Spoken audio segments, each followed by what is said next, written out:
everyone, my name is Ajay Sharma and welcome to Dimensionless Talks, where we dive deep into real conversations, into bigger perspective and some knowledgeable concepts that we will be having with our guest today. Our guest for today is specially coming from Bangalore, and he currently heads the country head for the AWA India. He is also a workplace strategy expert, change management expert and a productivity expert. He has written one book, Work and Workplace at the Edge of Intelligence, where we will be getting deeper into how work and workplace are affecting our productivity, how cognitive workplaces in future will be helping the employees to work better in the office spaces. He is also the founder of Green Footprint Trust, where he talks about climate change, global warming, and how AI and other technologies that we have currently on our planet Earth is shaping our future. So let's get deeper into these conversations with him and see what we can learn from his experience and expertise. So without a further ado, let's get started. In the journey of that book itself, where the monk comes and helps the young Ayan to understand the thought processes and how karma is required, and took him around Himalayas in various places and teaches him the essential knowledge of Bhagavad Gita in terms of karma yoga. So that is where my journey started. I think the book is here, Songs of the West. And it was a bestseller in 2016 April, and then one of the publishers loved it so much, it bought the rights to bring the book in Hindi, which resulted in my second book, which is Kuhase Ki Geet. So that has been the journey, and I feel so sad about it because I'm not saying that this generation, actually, even people as old as me and the middle-aged people, they're also, addicted to this doom scrolling, and all this is reducing our cognitive power. We are going to have very, very interesting times in future, and the offices are going to completely change. For the individual brain to become at its A game, there are 13 factors. So if you have a party yesterday night till 4 o'clock in the morning and you come to office 9 o'clock, you cannot be productive at your A game from the brain. So sleeping pattern has to be done. So a lot of social behavior has to change. You have to do meditation. It's a very powerful technique to make your brain much stronger, much valuable. Then your nutrition. If you have not had a breakfast and if you're hungry, you can't work. So your brain is not going to be at its A game because of you are hungry. So there are 13 factors at the individual brain level of one particular employee. I would like to introduce you, Mr. Shashidhar Sharma. Shashidhar, over to you. Hi, I'm really very happy to be here for the first podcast of Dimensionless, I guess. And Ajay has been a great friend uh, and even a neighbor for almost 3-4 years together, and a very dynamic and very creative personality. And it is interesting to be here. Thanks, Shashi. We would like to know more about you as an author, what work you do, and what inspires you to write these amazing books. I have personally read most of your books, and I'm also assisting you with your new books, which is now published, and we have many copies sold till now. And we had one event at Hilton last week. So I would like to talk more about what made you write this book and what was your inspiration about this book. So actually, I'm not really sure about this book being amazing. It is a lot of work has gone into it, so a lot of hard work is there. Of course, any book what you write as author, I know personally, is that perseverance, sincerity, and dedication is required, and a very lonely profession, writing. So uh, I will take it with the pinch of salt. It's amazing book, but yes, one of the uh, book which I really proud of. I have written. This is my fourth book now, so I'm quite proud of it. Having said that, my journey of writing started from the day when I spoke to my son. Have you read Bhagavad Gita? Almost around 10, 15 years back. And he said, what is the point of reading Bhagavad Gita? And that time I realized that young generation is not understanding or knowing the value of our Vedic culture, the kind of knowledge what we have in our Vedic culture. So I picked up one of my, very favorite books, Bhagavad Gita. I took the inspiration from them, that book. It has inspired me over the years. So I took that book, I took the essence of Bhagavad Gita in terms of Karma Yoga, and created a love story, heartbreak, and pain, so that the young generation gets down to read it as a love story. And then, in the journey of that book itself, where the monk comes and helps the young Ayan to understand the thought processes and how karma is required, and took him around Himalayas in various places and teaches him the essential knowledge of Bhagavad Gita in terms of Karma Yoga. So that is where my journey started. I think the book is here, Songs of the Mist. And it was a bestseller in 2016 April. And then one of the publisher loved it so much, he bought the rights to bring the book in Hindi, which resulted in my second book, which is Kuhase Ke Geet. So that has been the journey, and then ended up doing a lot of stuff. Before COVID, I'm a haiku writer as well. So I've been writing haiku since the age of 18 or so, almost 4,000 plus haikus I've written. So I compiled that along with my uh, photographs, and try to paint pictures with words. That's what the haiku is all about. So that is the third book which happened. But having done all this, and my day job is in commercial real estate, I advise large corporate clients in the way they work, in the way they design offices, the corporate offices. And I realized that it is something which I need to share of my 3 decades of experience in this. I have been working on the commercial real estate office design sector for a long time. And there was a lot of things I wanted to speak about. Mhm. I knew for sure 10, 15 years back that open office culture is not working, but people are not really recognize that part of it. And I started thinking, how does the corporate offices work? How does the employees in that environment work? So those things pushed me, and there was a strong urge for me to share what I know. And I did a lot of research, and ultimately that resulted in this book. This is called The Work and Workplace at the Age of Intelligence. So that is the overall journey. And of course, I have written a blog from almost 20 years now, which has got millions of hits, which is all about my creativity, the kind of things I think about. So shadow dancing with mind at Blogspot is one of the blogs I have written. I have been writing for a long time. I had to put it on the back burner from 2017 because I was doing a lot of other stuff. So that is the overall journey. Nice, very interesting. Again, I know you personally from almost 8 years, and I've seen and I've learned how to write books along with you. In COVID times, we had interesting time when you taught also how to write a bestseller. You also taught how to write haiku. I personally read all of them, and I also admire your fact that you continue to do your research and stuff on the climate and on the green footprint trust, and there are many things which you do parallelly. Talking about this book, how do you think the modern offices that we have currently is impacting the work culture? How your book can give us an insight on these kind of workplaces that we currently have from the IT, or in general any workspaces that you see? So first of all, you forgot to mention that uh, I was able to help you to publish your first book yourself. So that was in during COVID times. Yes. So the workplace. If I have to ask you, the workplace, what is workplace or what is corporate offices? What is this? All the things surrounding the workplace is all about. If you dig deeper, remove all the furniture, remove all the false ceiling, false ceiling or the carpet and all the furniture. At the at the end of the day, offices are nothing but collection of brains coming together to create a product or provide a service. That's all it is.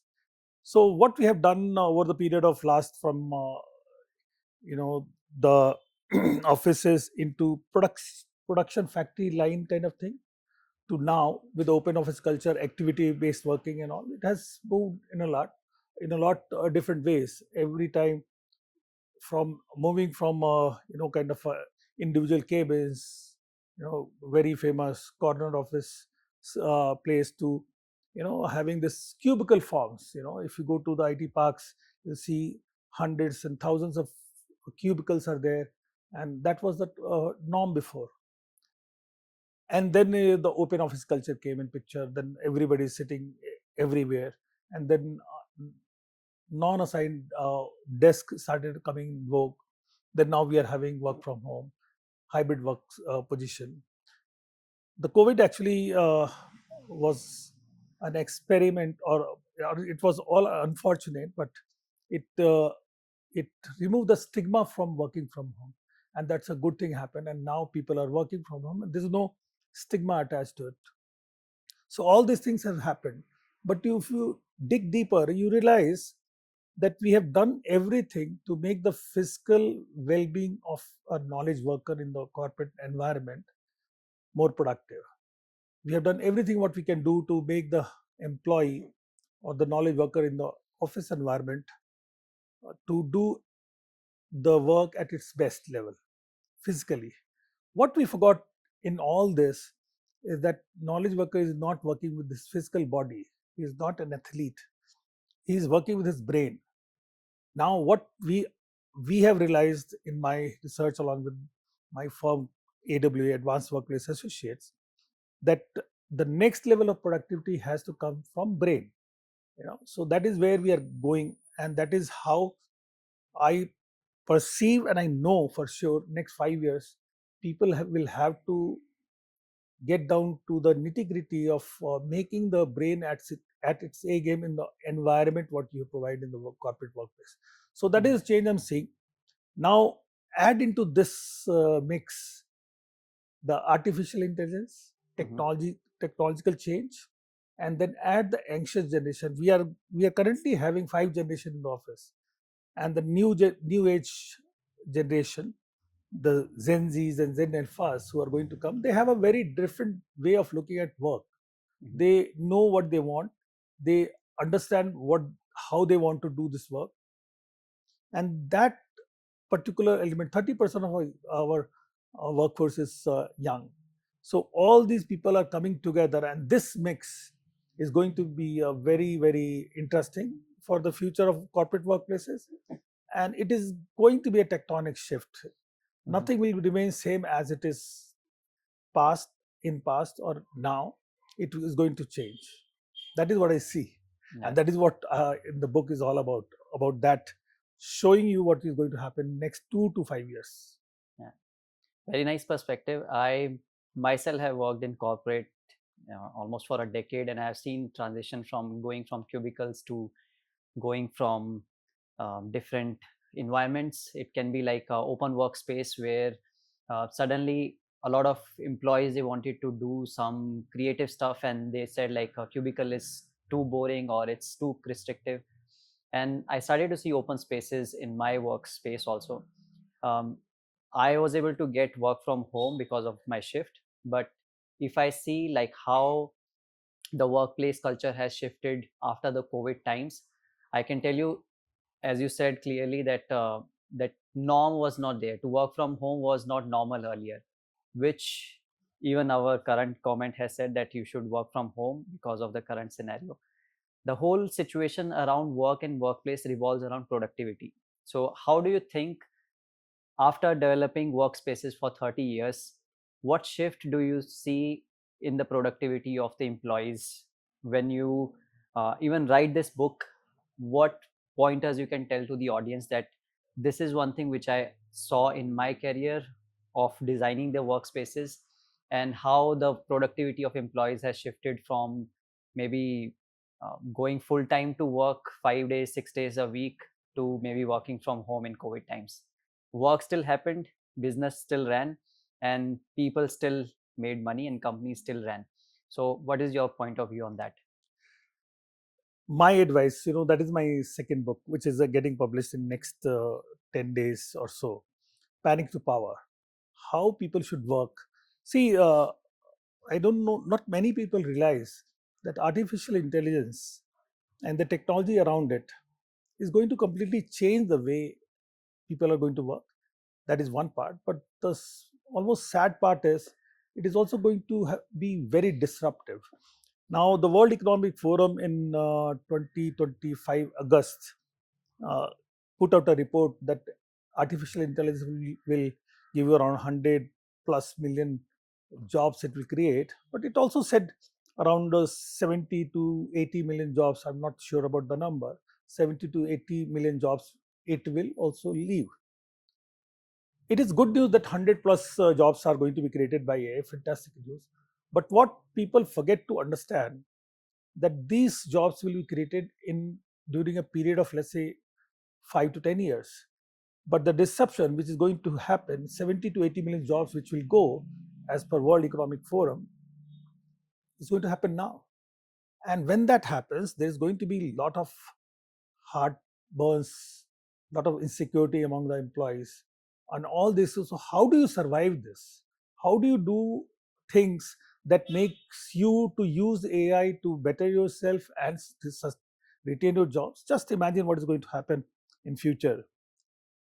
You are working as a knowledge worker, you are a project manager, or you are one of the team leaders, and you are working with the 10 15 of your scrum team, or your basic team which is working on a project. Imagine if it is going to change, you are going to work with two people, and then you have hundreds of agentic AIs working with you. Now, at that scenario, the person who's left behind, his brain and his knowledge and his depth of understanding of the whole process will become far valuable.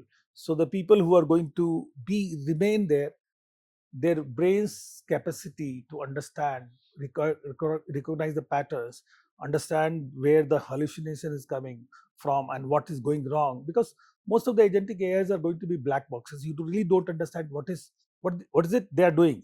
You just get the output. You give the input, you just get the output without knowing what's going on. So this particular team leader, this particular project manager will have a depth of knowledge, and he will be able to understand this. Now this demands a lot of cognitive power of that particular person. Now that cognitive power, it gives the value to that person in terms of financial security, in terms of salaries, and in terms of comfort level, and job satisfaction. But it also loads a lot of pressure or tension on the brain. Now, that is how the environment has to change to make that particular brain and to make the knowledge worker comfortable, and the environment should reduce the cognitive load which is unnecessary on top of their brain, because noise, temperature, heat, lighting, even looking out of the window when you have a kind of a green area, it adds to productivity. So a lot of things are there which I have discussed in detail, how people are going to be better with AI and the technology, and how they're going to work with the team on their own and in the environment. And that is what the planning to power is. It's going to be very interesting in coming days, actually. Yeah, we'll get back to your Panic to Power book also soon, maybe in our next podcast. As you said, like technology has changed how we work or how we are also being productive. What do you think about, as you said, like AI has come also into picture, which you have also mentioned in your book. How do you think the productivity of this generation has changed? What is your view on the productivity of the previous generation and the next generation that we currently have? Or for the people who are our viewers who are working in IT or who are working in any office space, how do you think the productivity changes through the workspaces, or what is your view on that part? Okay, so very interesting report has come. I'm not sure which one, but it says that for the last 100 years, every previous generation was, in terms of knowledge, was lesser than the next generation. And this has happened for the last 100 years continuously. Every generation, the next generation is better than them. This time, this generation is not. And that's a very, very powerful indicator how this generation, and you should read the book of Jonathan Haidt called Anxious Generation, how the class culture, how the screen culture is reducing your cognitive ability to think. Mhm. See, and like, it is very interesting that we have a certain level of dopamine in our brain, and that needs to get, to do any good work. Whenever you do something very good, you get a dopamine hit in the brain, which makes you happy. It is a happy feeling, and that's what keeps you trying for something more, so that you get that hit. Now, this, the dopamine cartel, which is, which is actually engaging people psychologically to keep you engaged with the screen.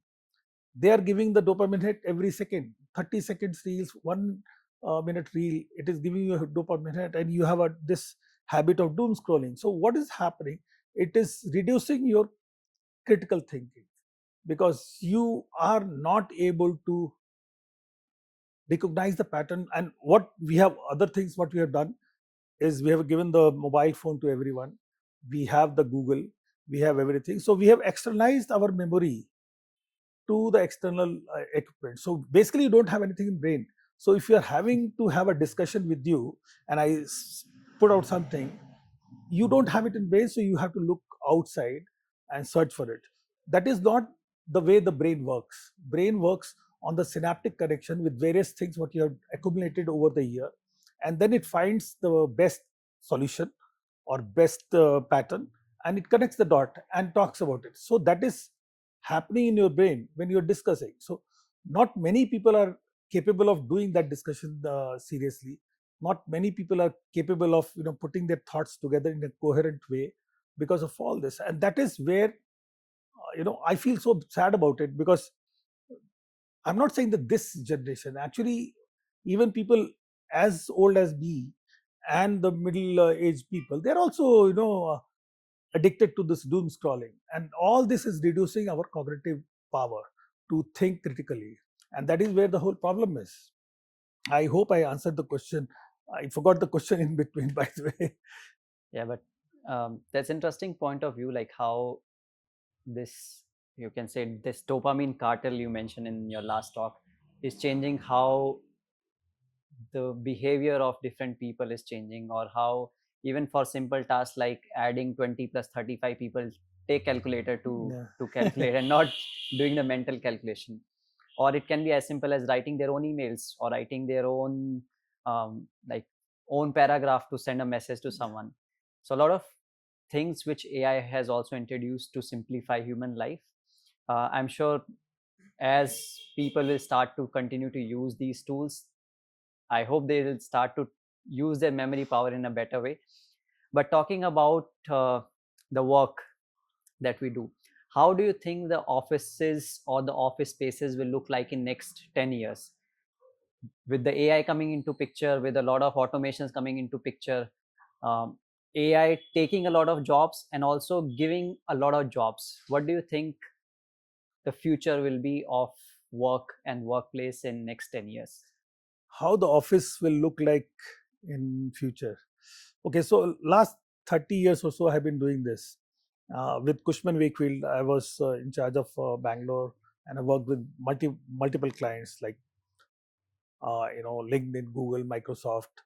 Their offices I have been involved with in execution and designing, or probably setting it up. So I have seen offices from 30 years, and I've seen the way it has been changing. And the offices of future is going to be very, very interesting, because I feel very excited about it, because the offices will completely change. Offices will, of course, offices have moved away from the cubicle forms what used to happen 20, 30 years back. Now open office culture has come, and you see rows and rows of people sitting together and working. So when you enter, you have very nice, very nice reception, and it has multiple things. It attracts you, and the moment you enter, then you realize that there is a rows and rows of people working, which was changed by various multiple designers, various thought leaders in architecture and design.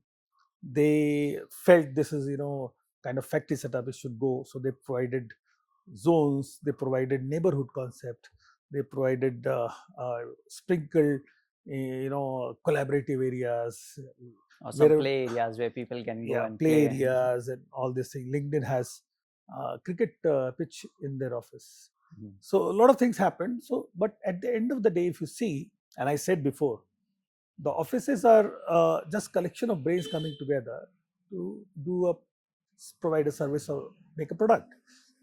Nobody thought about the brain in all these things, and that's my pet peeve. Mm. You know, how do you think about the brain, how it works?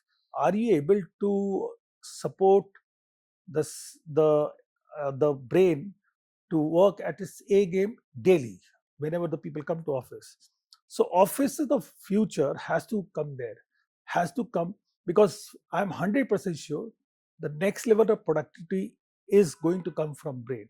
We have already sorted out the physical well-being of employees, so whatever productivity is supposed to come from the physical well-being, we have done that. Now the next level of productivity has come from brain, and the brain will be more powerful because it is going to work with hundreds of agentic AIs, two or three human in the loop, and then one person who's managing this hundred of agentic AIs and trying to figure out what's happening there. That brain is going to be very powerful, and if you tweak maybe 1% productivity, if you decrease, is going to make a difference. So that is where we are going. So in the book I have also given the next workplace should be cognitive workplace strategy, what it should be and it will be. And that is a very nuanced way of looking at the productivity level and the offices, the design of the offices, that we can discuss in detail later. It's a really huge concept. Yeah.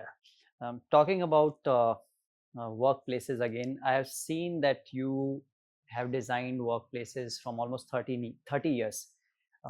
In COVID time, Not design. I have you have worked worked with multiple architects, very good interior architects, designers very who good. have designed the workplaces for 30 years. In COVID time, everyone started to work from home, and then companies started to ask people to come back 2 days of work, 2 days at work, or 3 days work from office, 2 days work from home. Still, they are asking everyone to come back full time. Why do you think, even if people can be productive at their home, why do you think companies are still calling everyone back? Do you think productivity is an issue at home, or do you think productivity is better when they are at office? What is your view when you have worked with various designers and architects in this? They have put so much idea, thought process in designing the workplaces, but now people don't want to come back to the office. They say we are productive at home also. Why do we have to come to office to be productive? Okay, so this is very interesting because whenever I think about it, I have been asked this question many times. People say they have been very productive at home. I don't actually agree to that. What has happened when they're working from home during COVID time specifically is that instead of 8 hours, they're working 12 hours. Because A, they were insecure. They have to be productive and provide everything because to survive those challenging times in COVID, everybody was scared and insecure. So they were not productive. They were just working longer hours. They have been working from morning to till 10, 12 o'clock at night. They wanted to finish the work. And that is where this myth is there. Working from home is a uh, productive place. It is actually not. I will tell you the reason. When you're working from home, the environment does not support your brain to work. And of course, some people definitely the CEOs and CXOs and CFOs, they have a large offices, houses. They have specific spaces for their work. Study room is there and all that. But think about the knowledge worker who's sitting with 5 people in one room, and he's going to work. Now, when he's working, he's not being productive. I'll give you example, very clear example. When you're working deep into, and this is happens in the open office culture, when you're working on a open desk and you're deep into the one particular task what you're doing, very deep into it, and suddenly you see 100 meters away somebody walking towards you. What happens that the moment he or she starts walking towards you, you break your concentration. You come out of that depth and then look at it. Okay, this she or he is going to come to me, talk to me. Even if that person does not come and talk to you, moves away without coming over to you, the depth what you had, again going back to the same depth will take 15 minutes for you to achieve the same depth. Now, when you're working with 5 people in the room and anything happens to anybody, we are hardwired for the language. Our brains are hardwired for language. Even if you don't understand, it will connect, it will go there. And that is where the disruption comes in picture in terms of concentration, and the productivity comes down. It is a research, and I have shared in my book also. 11 times in 60 minutes, people are getting disturbed in the open office. And that in the environment, one room, 5 people, it is far beyond that. Disruption is far more than that 11 times in the office. So no, not productivity was not there. It was just that the fear, insecurity pushed the people to go and put in extra hours to do that same task. Now when you say that, okay, so people were productive, and why they are not coming to office, why they have to travel, specifically in Bangalore, 1 hour to go, 1 hour to come back, 2 hours of travel times, while they can sit in the house and work. 2 hours they get, and they can do various things. And it also domestically is quite good scenario that you can do things, and you can make things, you can take care of baby or whatever. So that those kind of things you do, it's more comfortable. You can do your own home tasks during the day and whenever you get the breaks. So that was comfortable, and that is one reason. And the travel time, always I hear this travel time, why should I waste 2 hours to 3 hours in traffic? Now I say to them, if a office is designed in such a way that you come to office, designed in such a way, there is a caveat to it, designed in such a way that if you come to office, and what particular task you are able to do in at your home in 10 hours, you come to office, it will get done in 5 hours. Then 2 hours plus 7 hours, you save 3 hours of your time. Now if an organization can say this and proves it, and it is actually going to happen now, everybody will come to office.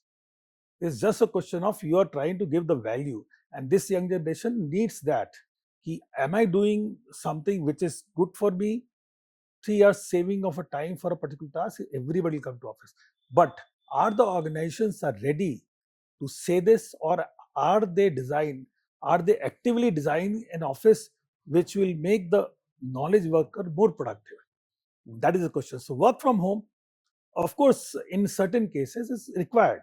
Certain cases you can actually do that work. But no, I don't agree that they have been more productive. During COVID time specifically, they have been just putting in more extra efforts, extra hours. Yeah.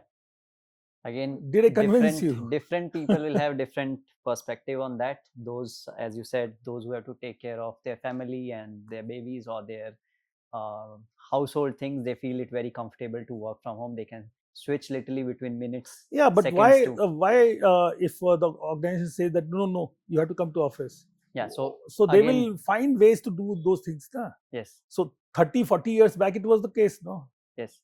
So talking about all these scenarios, do you think the workplace of future or even now, they will be designed based on the human energy and not number of hours? It might be that a company wants, or the norm wants, that 8 hours minimum they should log into. Do you think the workspaces specifically designed should be such where people can take rest in their office, people can eat in their office? There are many offices who offer free food to their employees. And what do you think about how the workplace will be designed for human energy and not the logging hours? Okay, so this is my favorite topic. Not energy. The offices should be designed for cognitive brain function, and that is where the key to the whole next level of design, or the cognitive workplace strategy, I keep talking about. So first of all, we need to go deeper into this. Carl Jung in 1930s, he has said that there are 4 primary aspects of a brain on which it works, and 6 secondary aspects. So I'll not go into the 6 secondary aspects, I'll go into the 4 primary aspects of the brain on which the brain works. Now, those 4 primary aspects of the brains are physicality, your body temperature, your breathing system, your nervous system, all these things controlled by the physical part of your brain, and that takes care of without you knowing about it. And plus, whatever you work, typing and walking or doing something physical work in the office environment or in your setup. The second very important is intelligence. Basically, people work, provide a service or product based on the intelligence part of it. And the third and fourth primary aspect of brain, people usually don't even give it a thought. The third one is, which is very close to my heart, is empathy. Brain works on empathy. That is the third engine. And the fourth engine is intuition. These four things are there on the brain. So your brain works on 4 cylinders. Now, most of our organizations design the offices for only one engine, which is intelligence. Why? Because you cannot measure empathy, you cannot measure intuition. So you can't quantify it, you can't pay for it.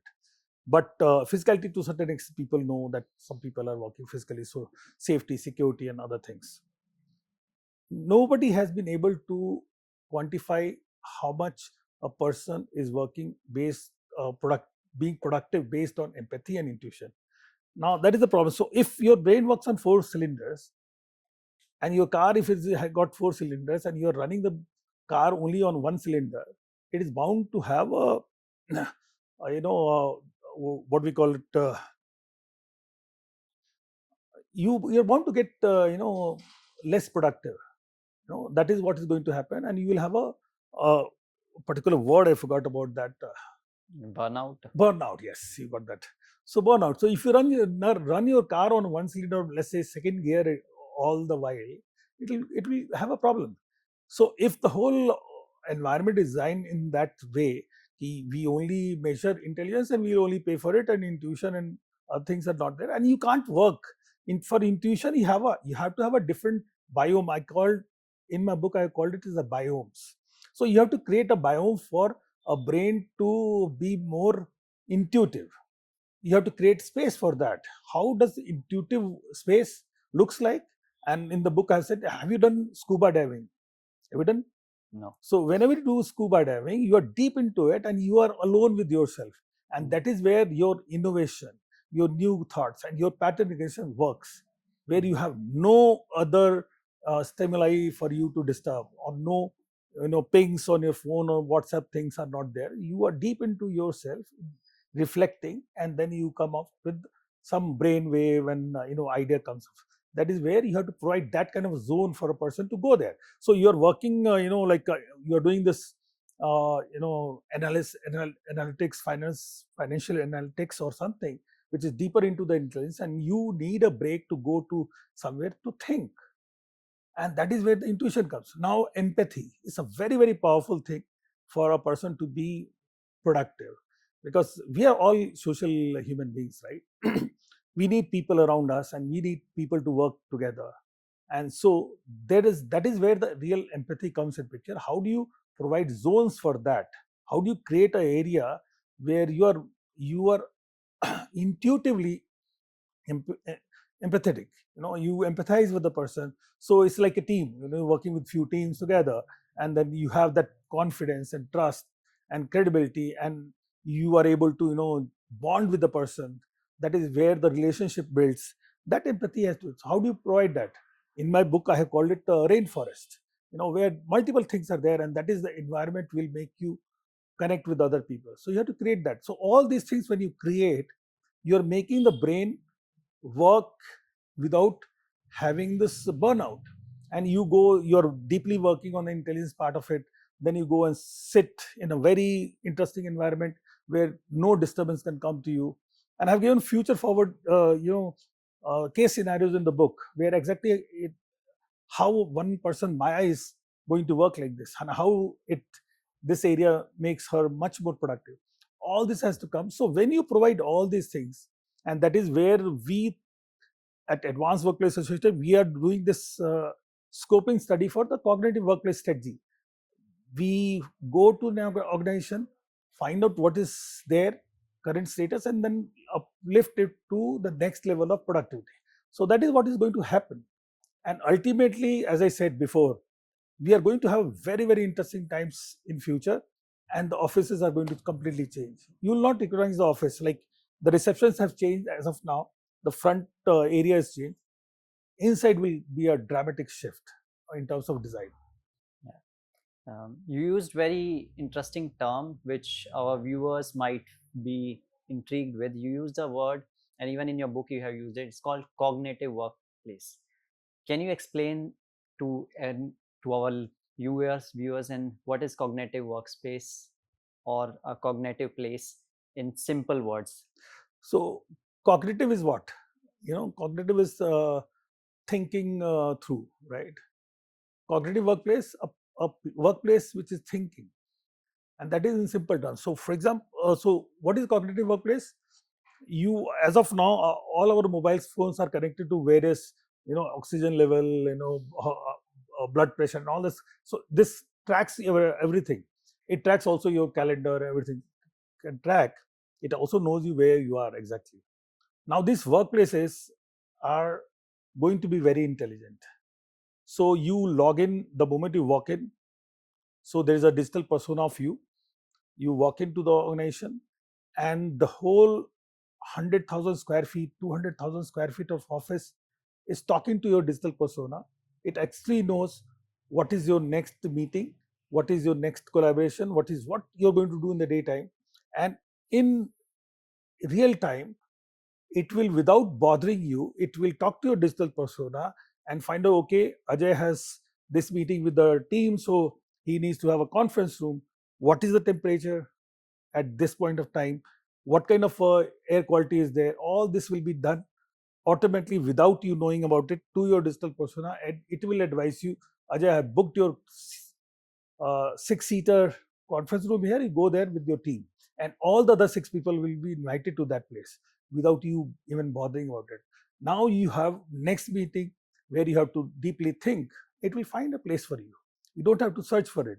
It will guide you. So ultimately, the cognitive workplace is an intelligent workplace which knows you completely, which of course in the platform you have to give all the data, and before it will, to create your digital persona, what you like, what kind of temperature suits you, what kind of light intensity works for you.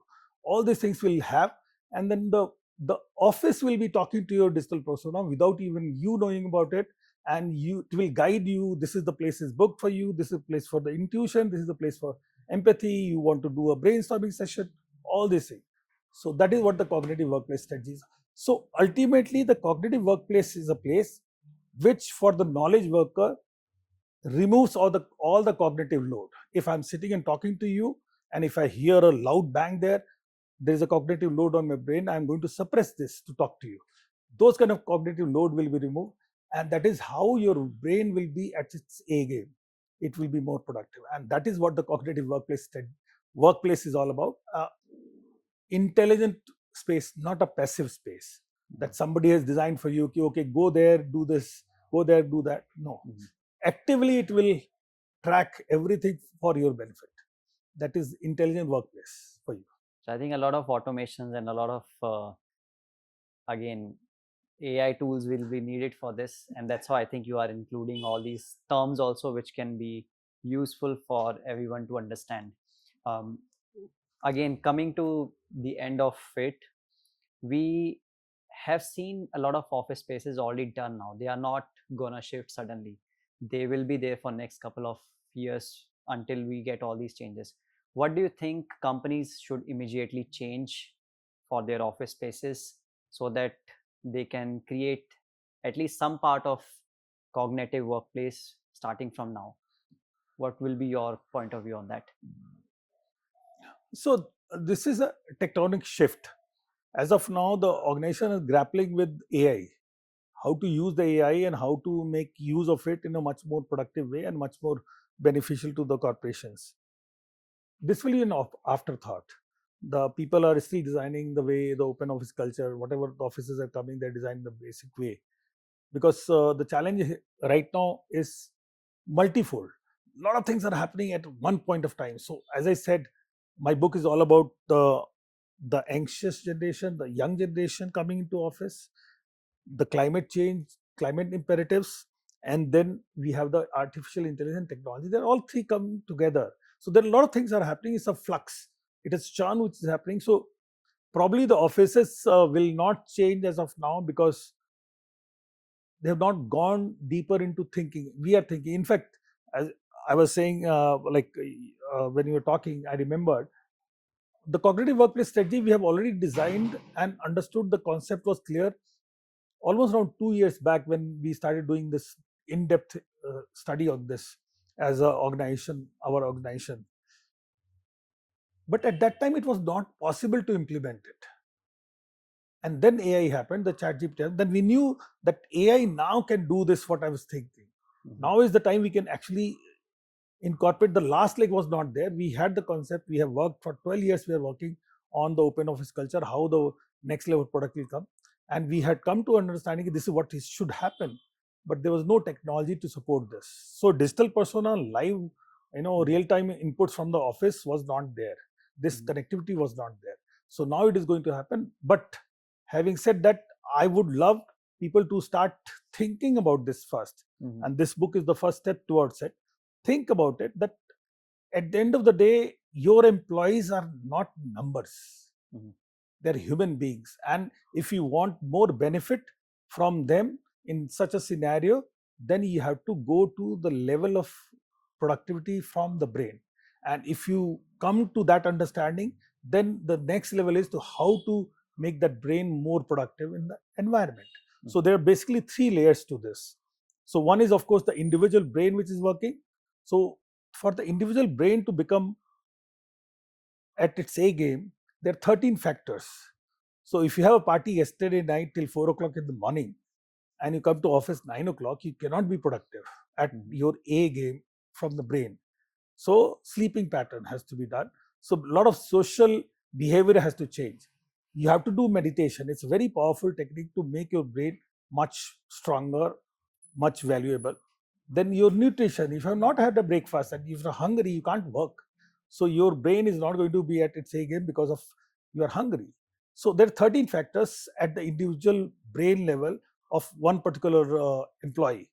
Now this, which we have given weightage in terms of 100%, 30% to the individual brain. Now the second level where the brain works in the organization is connected brains. Basically it is the team. When the teams are working together, they are connected brains. They are talking about one particular aspect of the project or product, and they're working towards achieving that result. So when the 6 of you or the scrum team of 12 people are working together, these are all connected brains. They are going towards one goal. So now this is a very powerful setup where we have given a weightage of 40%. The productivity should come from this. It has got 6 factors. If I don't like you as a person in the team, it is not going to work for me. So social cohesion is an absolutely important thing in the team. So how do you make that change, make people cohesive towards each other? Then the trust. If the project managers always decide to give one job to he or she, that means there is no trust factor for him, no transparency also for him from his side. So there's going to create some kind of a heartburn from the team. So it is not going to work very cohesively together. And then transparency has to come. So 6 factors you have to do. Now this is 30 and 40, and 30% comes from your how do you design the environment, how do you make that cognitive workplace, how you ensure that each zone is there for you to be at your A game. So how do you find 4 different places for all your brain's 4 cylinders to work at its maximum level? So this is how it is going to happen. It will take some time, and I have been talking to multiple thought leaders and working out towards it, and I think it will change, and I'm 100% sure on this. In next 2 to 5 years, the cognitive workplace strategy is going to be the main thing. Just like open office has become the norm now, cognitive workplace strategy is going to be the norm in next 2 to 5 years, because without this you cannot bring more productivity to the organization. I think that's the future of the workplaces. And summarizing this in one sentence, what will be the future of work? Cognitive workplaces, yes. And how do you think this book, or which kind of readers should read this book? What kind of people you will suggest to to have this book? Because a lot of people might be interested in buying this and reading this. Who do you think this book is for? So this book is for enterprise level. So it is a larger picture what I've tried to create, how the enterprise, the corporates has to design and how have to work towards making this new changes in the corporate office world. My second book is also is about at the micro level how an employee can thrive in terms of AI and technology, how it can secure its job and how it can implement or work with AI. So that is a panic to power. So that is where how do you survive and thrive in this. So this book should be read by all the CEOs, CXOs, all the decision makers should be reading this book, also the architects and designers. But one thing very important, which I think you said in between, who should read the book? That is a question you asked me. I have a firm belief that a lot of people, when I talk to them, no, what is the point of reading? What is the point of doing this thing? I firmly believe, just like Harry Potter, J.K. Rowling has brought books to the young generation. Now it is a need of the hour. It is going to become viral. People have to start reading because reading is a very powerful tool to exercise your brain. So when you are weaker physically, you go to gym. You do exercise and you become stronger. Now all this dopamine cartel is making your brain weaker. And that is where the problem is. So if your brain is getting duller and dumber because of all the doom scrolling you're doing, and you are getting the nuggets of knowledge in 30 seconds or 1 minute, it is not in-depth knowledge what you get. To get an in-depth knowledge, there has to be a rigor. So reading and writing, so people will rise shortly, or maybe next 6 months people have started reading also. So it's going to become the norm for people to read the book or anything for that matter, which is beyond 1 minute or beyond 30 seconds of knowledge. So you have to go deeper. So rigor is required for you to make your brain much more stronger, and that is what is going to happen. So everybody should read a book. In fact, my first line of the book is, read this book slowly, because you cannot scroll on this book. Even if it is also available on Audible or Kindle, it's also available, but you have to read the book slowly. You have to read. At the end of the day, you have to read, and I hope everybody reads it. I'm sure a lot of mental power will be needed for this book to read. Mental rigor is required, and everybody should have the mental rigor. How do you do exercise? You go weight training, you do for brain, you have to do, because the whole scenario from 2005 or 2000, the whole scenario has come to a attention fracking. I have this word, attention fracking. Is basically the dopamine cartel is trying to grab your attention for their benefit, and in turn what is doing, it is reducing your thinking credibility. Your critical thinking is going. So when the people, the young generation specifically, they will rise very shortly, and they will start reading books, and they have to read book and writing. And very important is, not many people are writing. Very interesting research done by Audrey van der Meer in Norway, from Trondheim. She did this in 2024, this research. When you write, your brain gets into a micro level of managing.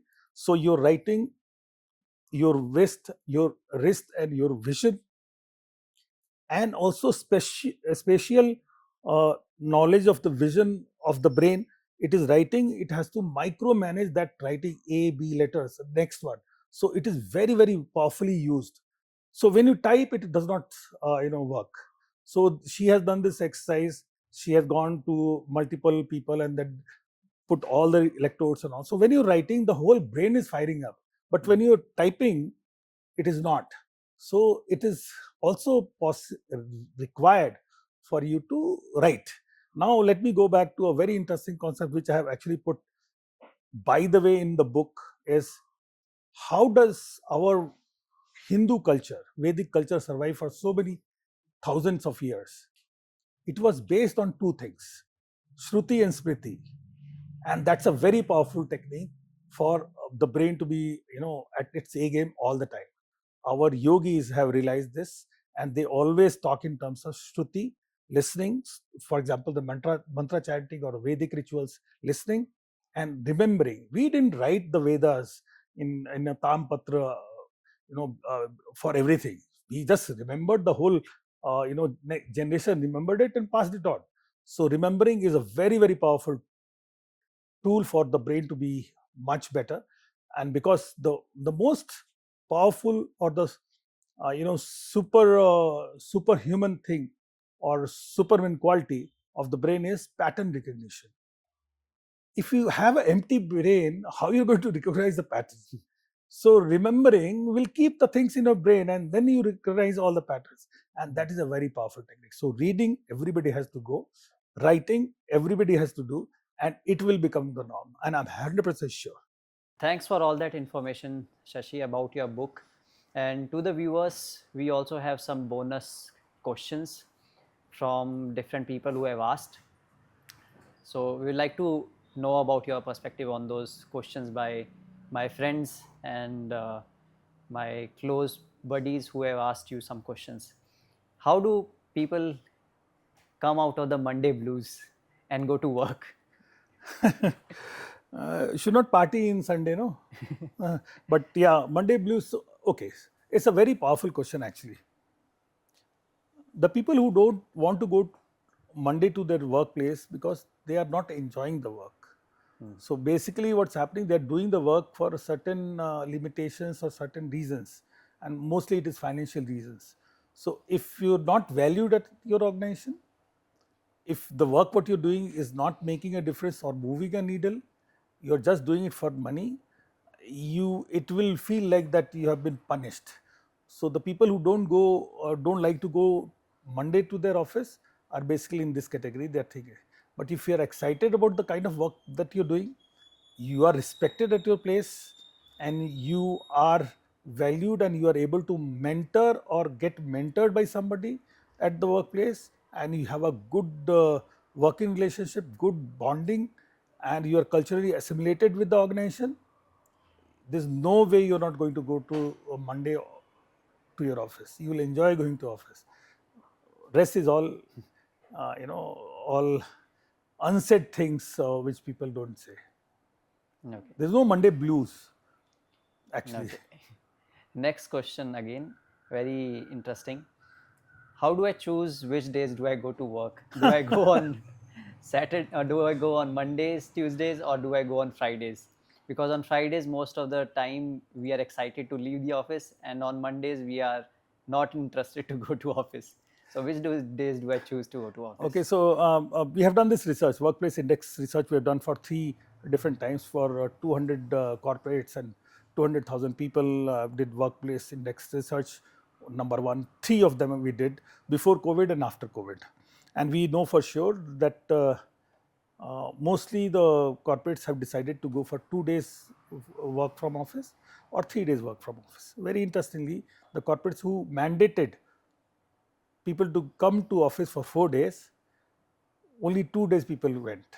But the corporates which mandated 3 days to go to come to office, 2.5% days they have come.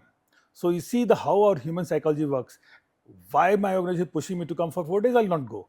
And that's where the feeling of antagonist feeling comes, and they purposely don't do this. But 3 days, so they're happy and they do more. So that is one part.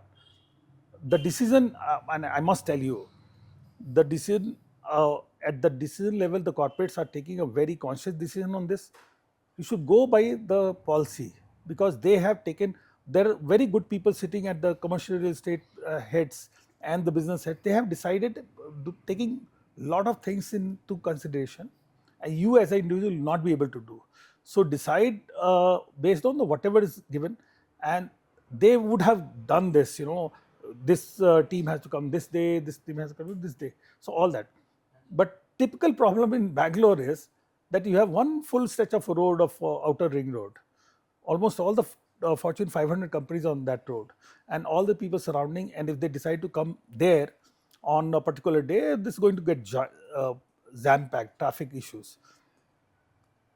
So typically, as a mass decision, Many people don't go on Mondays, they don't go on Friday, so that you have a longer weekend. And that is so typically what happens is Tuesdays and Thursdays are traffic jam. So you take a call on that, and probably your organization will take a call on that.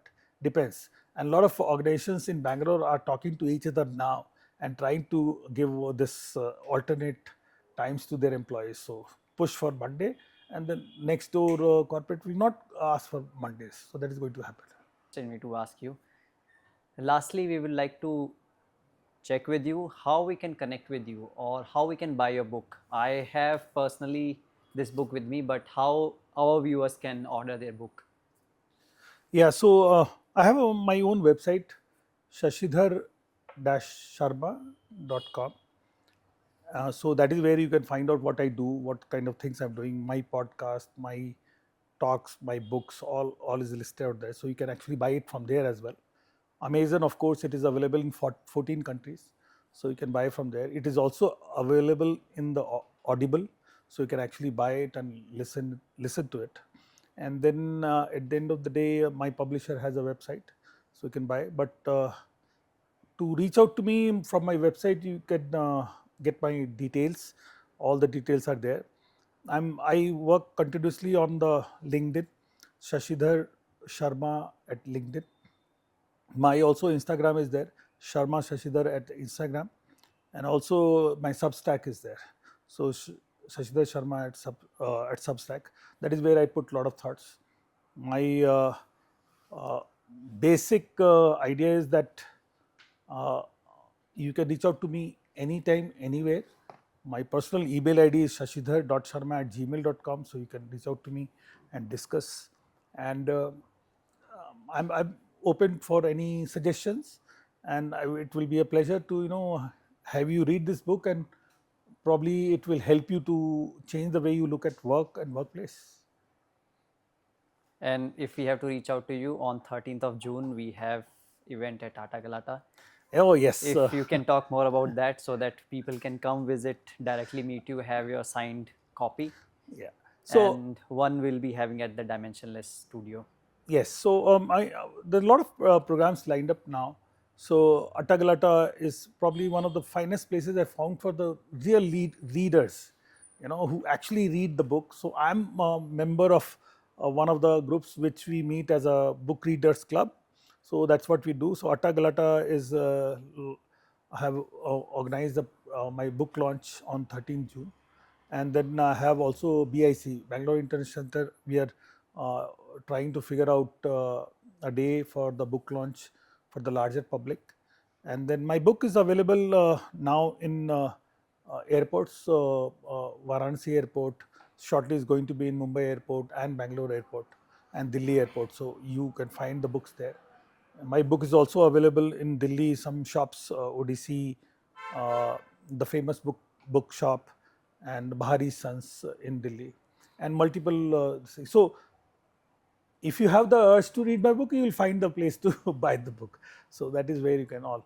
And if you want to reach out to me, shashidhar.sharma@gmail.com is my personal email ID. So reach out to me, and I enjoy talking to people. I enjoy sharing whatever I have, the knowledge, whatever knowledge I have accumulated over last 3 decades of working in this field. Yeah. Thank you so much, Shashi, for joining with us today. We will definitely buy one copy for everyone, those who are available here, those who are watching us. And again, it's a pleasure always to talk to you. Now it's our first podcast, and this podcast, I hope a lot of people will watch and they will be able to give some feedbacks on how did they like this book or what kind of knowledge they can get from this book. And if you want your CEOs, CXOs, your managers to read this book, share with them. We also are running one keynote speaker session for Shashi, where we will be inviting Shashi to different places in different companies.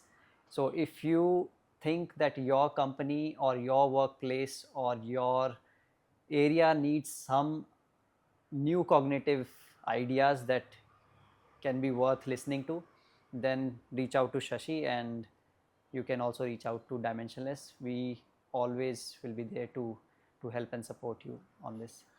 So thank you, Ajay, for this. And my last word on your first podcast is start reading.